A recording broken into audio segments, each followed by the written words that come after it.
नेता प्रतिपक्ष महोदय बहुत वरिष्ठ नेता हैं और पांच साल बतौर मुख्यमंत्री भी रहे।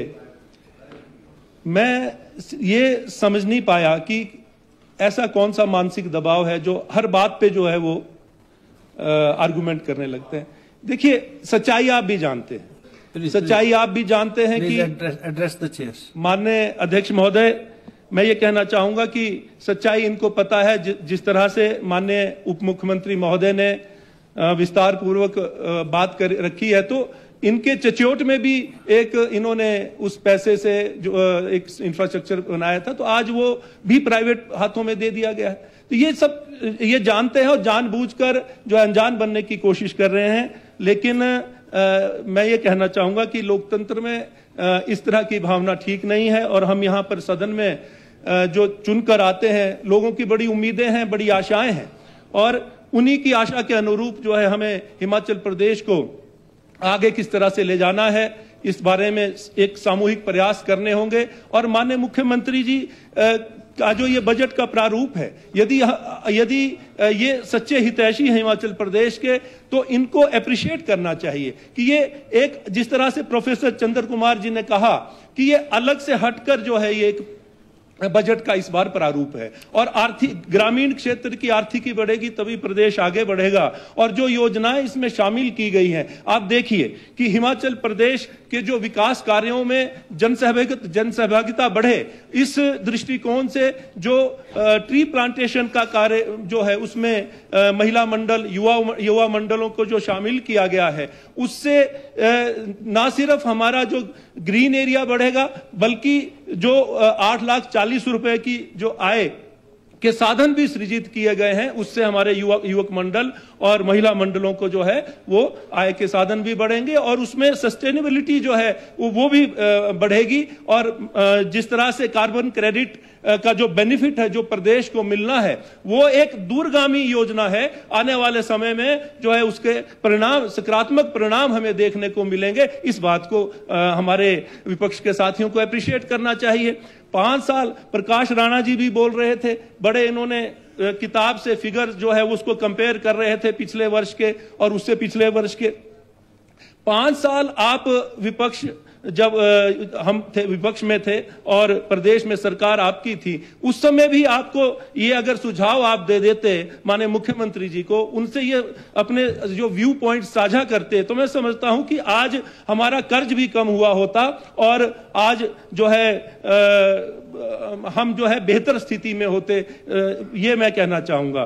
तो देखिए, आंकड़ों को गलत ढंग से प्रस्तुत करना इनकी नियति रही है।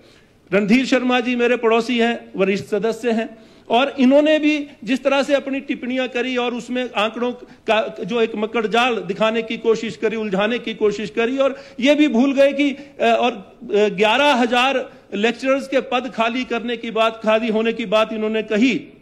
तो मैं समझता हूं कि इनको इस तरह की सनसनी नहीं फैलानी चाहिए। वास्तविकता, जब तक आपको वास्तविकता का ज्ञान ना हो तब तक आप इस तरह की फिगर्स क्यों बताते हैं? तो ये मैं कहना चाहूंगा कि आप हमेशा ये चाहते हैं, आपने सुनियोजित तरीके से प्रदेश सरकार को, एक स्थिर सरकार को आपने गिराने का प्रयास किया। पिछले वर्ष आपने नाकाम प्रयास किया और उसका परिणाम यह हुआ कि आपको उपचुनाव में जो है जनता ने आईना दिखाया। लेकिन मैं ये कहना चाहूंगा कि देखिए, विपक्ष के साथियों की भी जिम्मेवारी उतनी बनती है जितनी सरकार की जिम्मेवारी बनती है। आज हम जिस दौर से गुजर रहे हैं वो एक परिवर्तन का दौर है और आज जो रिफॉर्म्स लेकर आ रहे हैं और जिस तरह से जो रणधीर जी भी कह रहे थे कि 3% जो है जीडीपी का, जो हमारे जो 3% जीडीपी का जो हमारी जो उसका बेनिफिट हमें मिलता है, उसमें आरडीजी भी शामिल होती है। जो रेवेन्यू रिसीप्ट्स है उसमें आरडीजी शामिल होती है और वो आरडीजी पे कटौती लगाई है केंद्र सरकार ने। उस पे आपके क्या प्रयास रहे कि उसमें आप हमारी जो देनदारी है केंद्र सरकार की हमारे प्रति, उसके लिए आपके कोई प्रयास नहीं रहे। आज आप बजट की आलोचना कर रहे हैं। आपके समय में जो 16,000 करोड़ रुपए की जो प्राप्ति आपको हुई है, उसमें अगर आपने ऋण चुकाया होता तो आज ऋण की जो हमारा जो राशि है वो कम हुई होती। ये भी आपको सोचना चाहिए था। तो मैं ये कहना चाहूंगा कि आज हमें जरूरत है कि अपने प्रदेश को आगे ले जाने के लिए हम सामूहिक प्रयास करें। माननीय मुख्यमंत्री जी ने एक बेहतरीन बजट पेश किया है और उसमें ग्रामीण क्षेत्र की आर्थिकी बढ़ाने के दृष्टिकोण से आज जो प्राकृतिक खेती को बढ़ावा देने का जो प्रयास किया है, उसके तहत उन्होंने जो मक्की और उन्होंने जो गेहूं और जो सबसे पहले बार ये हुआ कि जो हल्दी की फसल के लिए जो 90 रुपए किलो जो मिनिमम सपोर्ट प्राइस जो तय किया है, ये अपने आप में एक ऐतिहासिक फैसला है जिसके दूरगामी परिणाम जो है हमें आने वाले समय में मिलेंगे। हिमाचल प्रदेश की जो अधिकतर लोग, जो 90% लोग जो है ग्रामीण क्षेत्र में रहते हैं और ग्रामीण क्षेत्र की जब आर्थिकी बढ़ेगी तो मैं समझता हूं कि हिमाचल प्रदेश जो है स्वावलंबी और आत्मनिर्भर बनने की ओर अग्रसर होगा। यही दृष्टिकोण जो है इस बजट जो अनुमान जो दस्तावेज में माननीय मुख्यमंत्री जी द्वारा लाया गया है।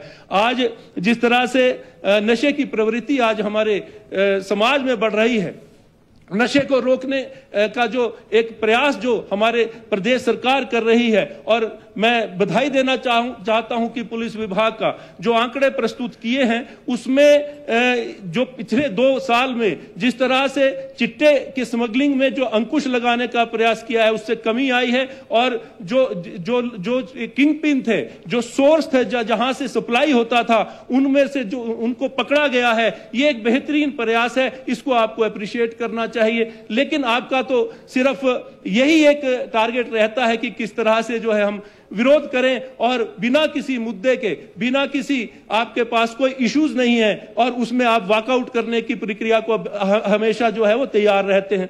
लेकिन ये मैं कहना चाहूंगा कि नशे को दूर करने के लिए हमें सामूहिक प्रयास करने हैं और ये जो एसटीएफ की जो स्थापना करने का जो निर्णय इस बजट में लिया गया है, मैं समझता हूं कि आपको इस बात को भी अप्रिशिएट करना चाहिए। और इसके अलावा जो रिहैबिलिटेशन सेंटर्स पे फोकस किया गया है कि जो नशा एक बीमारी है और हमें सिर्फ उनको प्रताड़ित ही नहीं करना जो इसका उपयोग करते हैं, उनको हमने रिहेबिलिटेट करना है, तभी एक मानवता का संदेश जो हम समाज में दे पाएंगे। ये दृष्टिकोण जो है माननीय मुख्यमंत्री ने इस बजट दस्तावेज के माध्यम से जो है प्रदेश को दिया है, देश को दिया है। और मैं ये कहना चाहूंगा कि जो आज अर्थव्यवस्था जो बिगड़ी है उसमें सबसे बड़ा योगदान जो है भारतीय जनता पार्टी का है। और यदि आप पश्चाताप करना चाहते हैं तो आप यशस्वी प्रधानमंत्री जी के पास हम सब इकट्ठे होकर चलते हैं। माननीय मुख्यमंत्री जी ने तो कई बार आपको कहा, लेकिन नेता प्रतिपक्ष जो है जाते ही नहीं है। आज ये जो बजट का जो दस्तावेज जो यहाँ पर पेश किया गया है, मैं समझता हूं कि ये आने वाले हिमाचल प्रदेश की भविष्य की दिशा तय करेगा। और जो सपना जो माननीय मुख्यमंत्री जी और प्रदेश सरकार ने लिया है कि 2027 में हम आत्मनिर्भर बनेंगे, स्वावलंबी बनेंगे, 2032 तक जो है हिमाचल प्रदेश पूरे भारतवर्ष का सबसे जो है अमीर राज्य के रूप में स्थापित होगा। ये जो है इसका जो एक निचोड़ जो मैं समझता हूं कि आज उसकी आधारशिला इस बजट के माध्यम से माननीय मुख्यमंत्री जी द्वारा रखी गई है। मैं इसका समर्थन करता हूं। आपने मुझे समय दिया, धन्यवाद अध्यक्ष महोदय।